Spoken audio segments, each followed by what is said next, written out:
ვიყურებთ ჩემს როზარიუმს. როგორც ხედავთ, როზმარინები, ლავანდები გადაკრეჭილია. ვარდები ყვავილობს რამბლერის გარდა, თუმცა რამბლერიც ერთეული ყვავილებით მაინც ყვავის. ეს არის ჩემი ხეხილის ბაღი. ასე გამოიყურება აგვისტოს ბოლოსთვის მთელი ჩემი ეზო. ამ ვიდეოში მინდა გაჩვენოთ რა ხეხილია ამ დროისთვის ბაღში, როგორ გამოიყურება დეკორატიული ბაღი, რა ყვავილობს და რაც ყველაზე მთავარია, მინდა მოგიყვეთ და გაჩვენოთ ადგილები, შეუხედავი ადგილები, რომელსაც ახლა ვაკეთებ, რა პროექტი მაქვს, რა თქმა უნდა ვაგრძელებ ბოსტანში მაღალი კვლების კეთებას, ჟოლოზე მოგიყვებით, რა პროცესს ვატარებთ ახლა, როგორ გავყოთ ზამბახი, აგრეთვე გაგაცნობ ერთ მეტად საინტერესო მცენარეს, კვრინჭხს, რომელიც ველურად იზრდება. მოკლედ, დარჩით ამ ვიდეოში ბოლომდე. თან მეორე ალიუმი აყვავდა, ასეთი მაქვს ცოტა უფრო მაღალი ის, ამაზე ადრე ყვავის, ივლისში, ეს აგვისტოში ყვავის. ეს არ არის ბოლქვოვანი ალიუმები, ჩვენ რო ვიცით გაზაფხულზე რო ყვავის. ჩვეულებრივი ფესვიანი ხახვია, დეკორატიული. ბოსტნის კეთება, ხო გახსოვთ, მიწა გავასწორეთ, ბორდიურიც გავაკეთეთ. წინა ვიდეოებში გაჩვენეთ, რომ დავიწყებ ბოსტნისთვის მაღალი კვლების კეთება, გავაგრძელებ ამ ვიდეოშიც რა პროცესში ვარ. ეხლა ვღებავ სპეციალური გამცავი საღებავია, შევარჩიე ლუქს დეკორი, რადგან ეს წყალგამძლეობას ზრდის და ხეას იცავს სოკოსგან, ობისგან და ობისგან. საერთაშორისო წარმოებელი პირდაპირ უთითებს ბაღის ხის კონსტრუქციებისთვის არის, არ შეიცავს მავნე ნივთიერებებს და შესაბამისად არ გადავა მიწაში.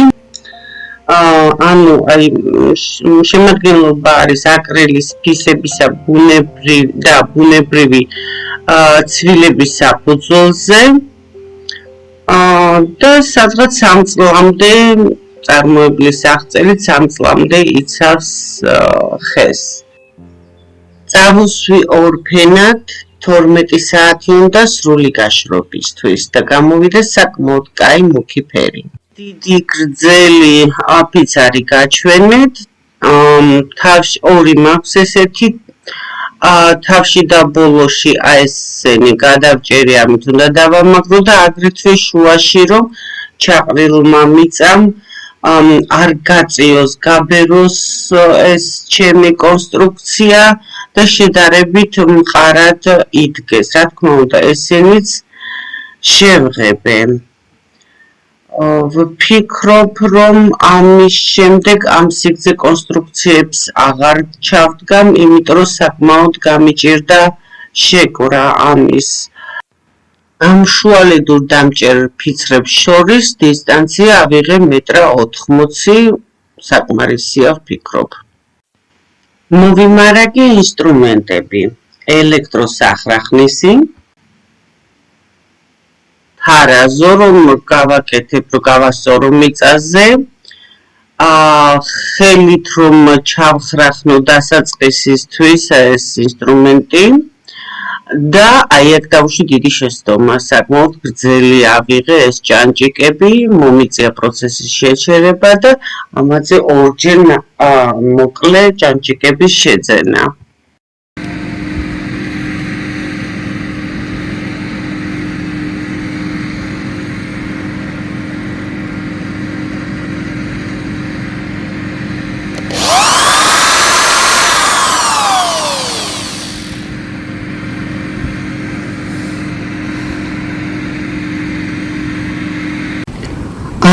დიდი რა ქვია ამ ჭანჭიკები ბოლომდე არ ჩავიდა, გძილიც იყო, მსხვილიც იყო, ჩემი ძალა არ იყო, დახეთქა, მიუხედავად იმისა, რომ პირი გავუკეთე.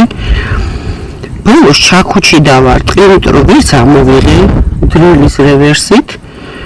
ასე რომ ეს არ გამოდგება ეს დიდები. ვიყიდე შევიძინე აი ესეთი პატარები. ეს თავისუფლად ჩადის. ამას და ისიც კი არ ჭირდება წინასწარ თქვათ ნახვეყის გაკეთება რა ადვილა ჩავიდეს. თავიდან სახრახნისით ხელით და მერე დრენით თუ ბურღავით ჩავჭერი. მოკლედ ესე გავაკეთე. ახლა ეს უნდა წავიღო. ჩემი სამუშაო ადგილი. პარემ გაჩვენებთ. ესეთი პატარები რა. ხელა თქვათ ფალანგზე. დაახლოებით 2 ფალანგი.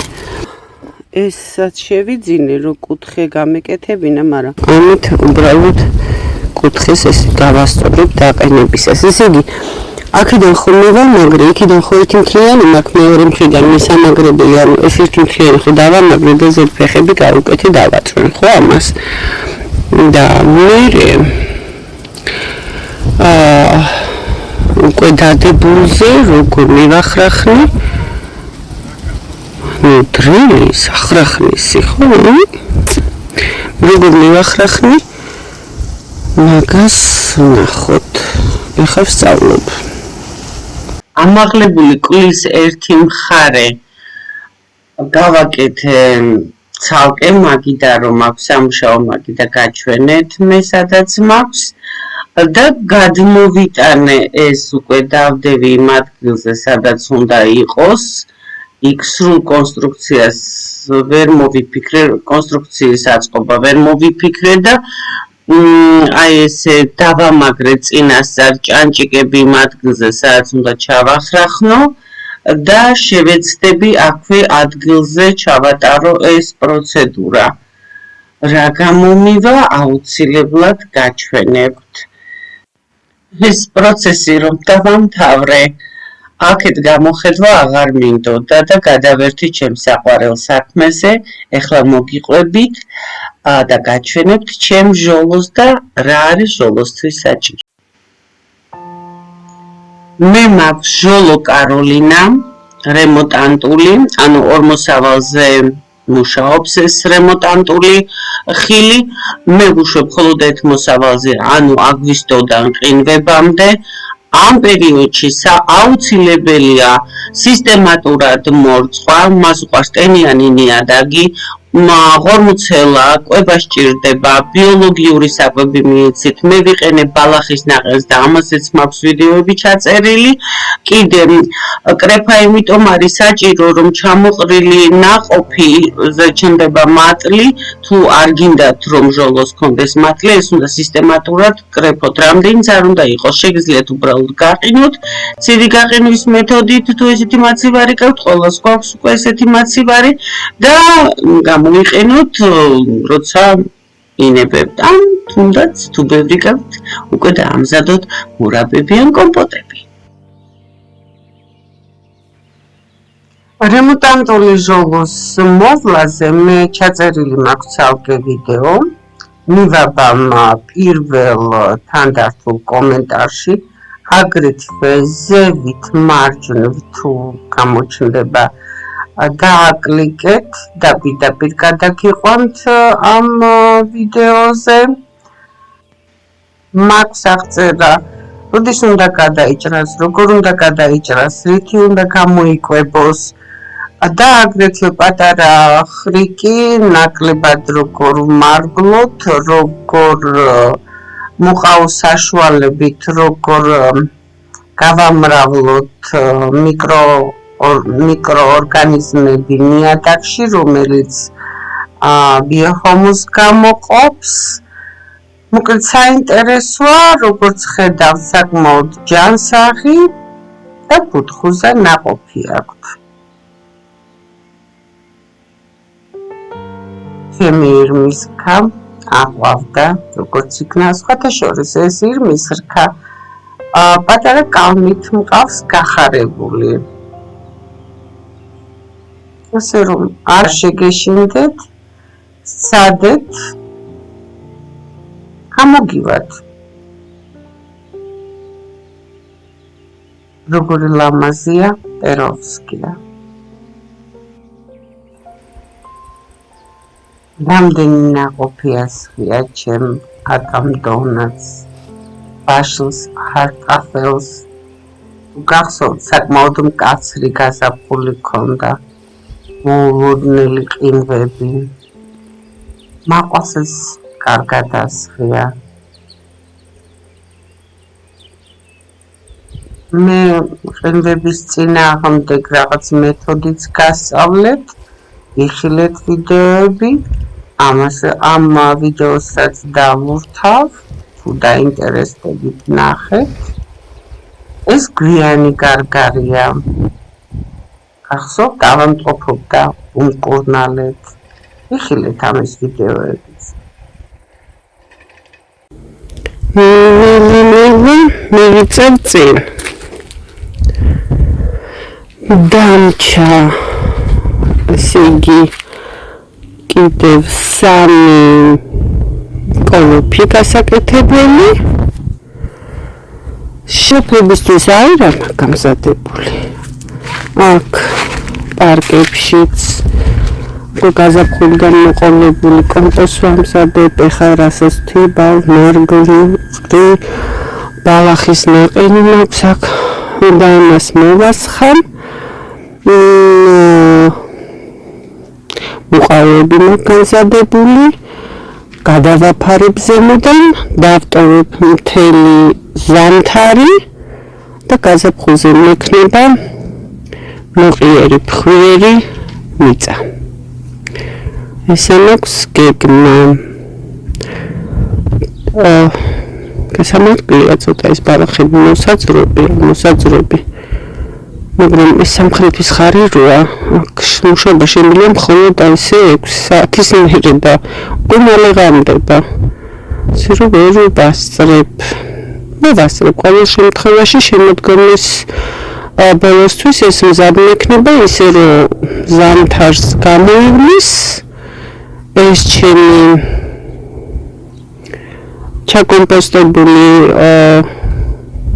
ყუთები ეს არ მეყოფა რა თქმა უნდა ეს კომპოსტი და არც ვაპირებ ჯერ ამდენი ბოსტნის მოყვანას ზამთარში შევისწავლე ამ საკითხს ყოველ შემთხვევაში მაწყვილ ნამდვილად უკვე გადასატანი მაქვს მაწყვილს რემატანტული მაქვს ჟოლოსავთან ეხაც მწიფობს ეს რომ გადმოვიდა შვალტები ისროლა ეს შეხედეთ ასევე გამრავლდა ისინი და ამოვიღო ამ შემთხვევაში იმ კოლოფზე რომელსაც მაწყვილს გავაკეთებ მაწყვილო სუფთად იყოს ვიყიდი ესეთ აგრონაჭერს და იმას დავაფენ ნახრუტებს გავაკეთებ და იმაში ჩავრგავ ამ მარწყვებს მოკლედ ესეთი გეგმა მაქვს ზამთრისთვის ნიორს ჩავრგავ ნიორს უკვე აქვე ჩავრგავ აქ ძალიან ბევრი მცენარეები გავამრავლე და ამ პროცესსაც გაჩვენებთ როგორ ჩავრგავ რომელს როგორ თქვენთან ერთად დავაკალმე ეს ყველა კალამი გარემ ნახავთ შედეგსაც ჩემი დაკალმების და დარწმუნდებით რომ ნაკლებად უნდა გადაყოთ მეტ შედეგს მივიღებთ მაშასი აი სამაქვს გეგმად ეს არის შავი მოცხარი აქ მინდა რომ ეს აი აქ რომ დავჯდე და ამ კოლოფებში რაც იქნება იმაზე ვიმუშაო ეს არის ჰასკაპი იცით ერთ-ერთი პირველი არის კენკროვანი საერთოდ ხილიდან რომელიც მარწყვლსაც კი ასწრებს გაზაფხულზე აქ ვზრდი ბროწეულს იქ სასტუმრო ოთახის ფანჯარას უყურებს და მინდა სტუმარი დატკბეს ბროწეულის ყვავილობით თუნდაც უკვე მოსხმული ბროწეულით აქ მეორე ჰასკაპი მესამე აქ მაგბი გქონდა რომ ეს გასაკრეჭი მაქვს და ამ კოლოფებში თქვენთან ერთად გავაკეთე და ჩავწერე მაქვს ლურჯი მოცვი მაქვს აგრეთვე ორი ძირით ხილი შესაძლებელია მაგრამ არ წამლავ ეს ნაცარა აქვს იმიტომ რომ ამის შენახვას აზრი არ აქვს და მას ვიზამ ასხია კიდევაც ნოდლს გიახლებით უკან მაქვს ჰიბისკუსების ცოცხალი ღობე რომელსაც ჯოხები შემოწიეს თავინჩემ ვითომ ღობეში და ყველა ყვავილი მოვაჭამის დაზისხვის არა უშავს ამას გავუკეთებ ბადეს ჯერ როგორც გითხარით რასაც საკუთარი ძალებით შევძლებ ყოველგვარ ძალდატანების გარეშე მოთვითონ გავაკეთებ მოვიკრებ ენერგიას რომ შემდეგ ხელოსნებთან მუშებთან შევძლო კომუნიკაცია ცოტა რთულია მათთან ეს არის ჩემი გეგმები გახსოვთ რომ ეს ვაკეთებ აქეთ ხარეს ეს ფონიტელი ლამაზია ეს პროგრამაზე იქნება ეგერ იაპონური ანემონა აყვავდა ფაციები აქ ცოტა ეგზოტიკური მას ვაკეთებ ეს არის ჩემი სამუშაო კუთხე იმიტომ რომ აქ სადღაც 2-3 საათის მერე ჩრდილია ხოლმე და ეხლა ვიბავდი აგერ ამას ავალაგებ და ეს კუთხეც გალამაზდება გაკეთდება აქ ცოცხალ ღობეს ვაკეთებ ეონემოსებისგან აქ ნაკლები რო ვთიბოდა ვიწვალო გავუშო ბამბინკას თავის ჭკუაზე საკმაოდ კარგად ებრძვის სარივულას აქ თუ მაქვს ეონემოსების აი ამათი ცოცხალი ღობე მიკამეთ არ შეაწუხებს რომ გავიზდებიან ესენი ხო მიკამაც ზემოთ არ არის დილოს ქვემოთ მოეფინოს აქეთ მაქვს 9 ტყავები რამოდენიმე გავახარე კიდე რამდენიმე მოსი და ჩავრგავ აქ მაქვს ზამთრიჟას ცოცხალ ღობეს ვაკეთებ ეს დროებითი ისინი მაქვს ხვდებით რაღაც ჩალაგებული მშენებლობის ნარჩენები იმიტომ რომ პატარა ძაღლები მოძურებია მარტო ძაღლი ნიშნავს მცენარეს მცენარე შეიძლება მოკვდეს აქ მაქვს ლომიცერას და ქვემლომიცერას 9 ტყავას ვეძახით ჩვენ კაპრიფონის ცოცხალ ღობეს ვაკეთებ ეს მარადმწვანეა კიცით რაც მყავს ამის შეფუთა მომიწევს თუმცა არ მინდა ეს მიკროფილა ჰორტენზია ფანტასტიკური გამოიყურება მაგრამ ყვავილი არ აქვს იმიტომ რომ ზამთარში რა შევფუთე ეს ყვავის წინაწლის კვირტებზე კვირტები მოეყინა აქ მაქვს წითელი წყავი შავი წყავი ცოცხალ ღობეს ვაკეთებ იქაც და ჩემი რო გაჩვენოთ რეალურს ჩასარგავი ეს ყველაფერი ვისათვისებელი რომ ჩარკვების სეზონია და გაჩვენოთ ყველაფერს ხათა შეიძლება წყავი გასხვის მე ექსპერიმენტი როდესაც ჩავარჭე გაიხარა მოგვიხარა ვიცი წავიღო მაშ ასე ესე ახალია ეს სადღაც სექტემბრის შუა რიცხვებისთვის დაფესვიანდება ეს მზადე 9 ტყავა იმდაზე 4 კვირა დასაფესვიანებლად ისინი შესაძლოა გამოსყვანილი ჰიბისკუსები რომ გაჩვენეთ ახლა ჰიბისკუსების ცოცხალი ღობე იქ რაღაცა ჩავარდნები აქვს როგორც ჩანს გამარგვლის დროს ან ცხოველმა მოჭამა ცხოველმა მეზობლის ძროხები რაღაცა დაიჩაგდნენ რაღაც მოვიდათ იმათ შევავსებანით იკვეცი არის ისე თესლიდან გამოყვანილი რა არის ეს ვერონიკა დიახ მიხაკი ეს ელემენტები ნახოთ რა გამომიდა დიკოლოფის ჩასადებად რომ თარაზოზე გავასწორო ესე თოხით პერიმეტრი შემოვუთოხნე რომ ადვილი იყოს გასწორება აი ხო ხედავთ რა მიწა მაქვს მე ამ მიწას მე გაჩვენებთ გაზაფხულზე რად ვაქცევ ამოდის მარტო ქვა კირი და თიხა მაშასე ახლა პირებითად აქ გავასწორე ესე აღმოჩნდა რომ მარჯვენა მხარე მეტად მაღალია ვიდრე მარცხენა შესაბამისად აი აქ რაც ამოვთხარე ამას უკან ჩავყრი ზედ დავადებ ჩემ კოლოფს და მიწის ესე მოვყვები თავიდან ბოლოში მიწას მოვუყრი ან გამოვაცლი იმ ადგილზე სადაც თარაზო მიჩვენებს თქვათ არასწორი მიმართულება თუ იქნება აი გრძელი დიდი კოლოფები არ გააკეთოთ არასდროს პატარა ბიჭობია განსაკუთრებით თუ ქალბატონები აკეთებთ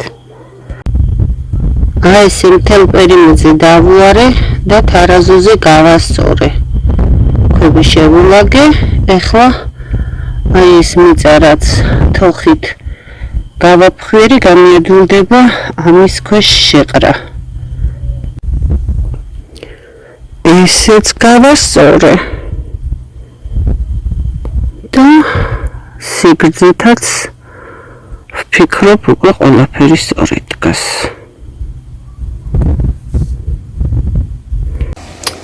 ეს არის მეზობლის მიერ მოყვანილი პომიდორი ყოველგვარი ქიმიკატების გარეშე ყოველგვარი დანამატების გარეშე მინდა გაჩვენოთ რომ ხელა არის აი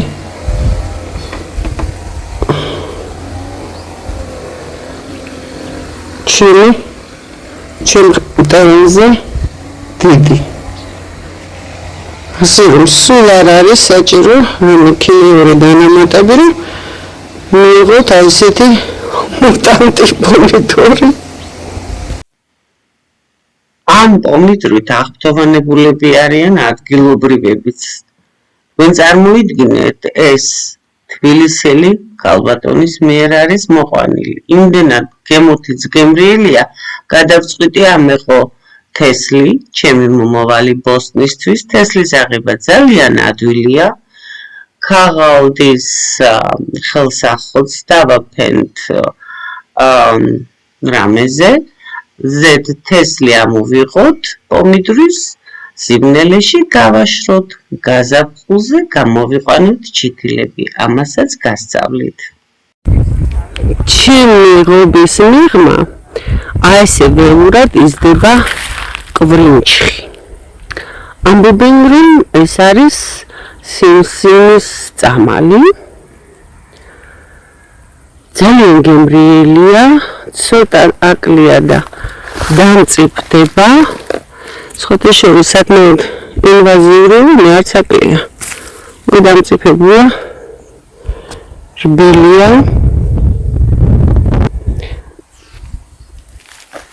დამჯერით მოცხარზე გემრიელია ეს ცოტა ინვაზიურია და ერთი ძირიდან აი ესე მოვედო მთელ ღობეს გადმოვიდა ღობის მიღმა რაც გადმოვიდა ეს დავტოვებ და გავაკონტროლებ სუფთად შევინახავ და მივირთმევ ხოლმე აი მეზობელი ახლა ყოფს ზამბახებს ამოიღო ეს შეხედეთ აი ეს არის ტიპიური დაბერებული. ეს არის მესამე წელი უკვე შუიდან აი ეს თქვათ ერთი ნაწილი ხო? აი აქ ჩარგო ერთი, შემდეგ ეს ბოლქვები ესე იზრდება და მარაოსავით აი ესე მიდის. აქედან არასოდეს არ იქნება ფოთოლი ან ყვავილი. ასე რომ მიზანია ეს ახლა დაიჭრას ცალ-ცალკე ნაჭრებად და გადაირგოს და ეს პროცესი უნდა გამოვიდეს კიდე რამოდენიმე წელში. ამის ამოღება საკმაოდ რთულია, ხო ხედავთ რა მხევაძირები არის. და კიდევ აი ეს პატარაც რომ დაგჭეს და ამაზე გააცილებით პატარაც მაინც ამოიყრის. ასე რომ ამოიღებს ამას, შემდეგ უნდა კარგად გადაბაროს, თუ უნდა რომ აქ არ ამოვიდეს შემდეგ კიდე ზამბახი. აი თვითონ ერთი ნაწილი გამოიყურება ასე, აი მოდით ცალკე დავდებ. ფესვებს ხედავთ ქვევით, ეს უკვე დამოუკიდებელი მცენარეა. აი ეს უნდა ჩაირგოს მიწაში შემდეგნაირად.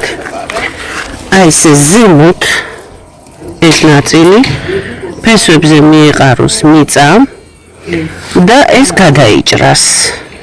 რომ ფესვმა დაიწყოს მომაგრება და ფოთლებზე არ დაკარგოს ძალა. ეს პროცედურა უკვე შეგიძლიათ ჩაატაროთ აგრილდაფერი ცვალების შემდეგ. ზამბახები სხვა მცენარეებისგან განსხვავებით სიცხეს კარგად იტანენ. მაშ ასე ვიმეორებ, ეს ზედაპირი მზეზე, მიწის ზემოთ, ფესვები მიწაში. ფოთლები უნდა გადაიჭრას. აი, გადაჭრილი. აი, ხო, აბა მაჩვენე. აი ეს პატარა ნაწილიც კი, მარაოსავით უნდა გადაიჭრას, რომ წვიმა ჩამოვიდეს ეს გვერდებზე. აი ეს პატარა ნაწილებიც კი, სრულფასოვანი დამოუკიდებელი ზამბახებია. ეს რაც შეეხება ეგრეთ წოდებულ წვერიან ზამბახს. ამას წყალი არ უყვარს, ჩემთან გაჩვენებთ ციმბირულ ზამბახს, ეგრეთ წოდებული ჭაობის ზამბახს, რომელიც წყლის მიმართ მეტად მდგრადია. ამას არ უყვარს მოწყვა, იმიტომ რომ დალპება. ის მდგრადია, თვითონ დასახელებიდანაც ჩანს იმის გაყოფა, ამისგან განსხვავებით. სასურველია ცოტა უფრო მოგვიანებით, სადღაც სექტემბერში, სექტემბრის შუა რიცხვებიდან ის ნაკლებად მდგრადია მზის მიმართ. ზამბახების გაყოფა, ჩვეულებრივი ზამბახები რო გვაქვს. შეგიძლიათ უკვე. ეს არის ციმბირული ზამბახი. როგორც ხედავთ, მეტად მაღალი ფოთლები აქვს, ცოტათი უფრო ვიწრო და კინახავთ კიდევაც ისეთ მარტივ ყვითელ ყვავილებს იკეთებს, თუ ნახე ვიდეოებში ჩავურთავ ჩემ ვიდეოებში. ამათი ამოღება და გაყოფა ცოტა ადრეა. საშუალო დღე-ღამის ტემპერატურა 20 გრადუსზე დაბალი უნდა იყოს. ლამაზია ეს, ესე იგი სიტყვები დავკარგე, როგორი ლამაზი ფერი აქვს ვარდ ვალენტინოს.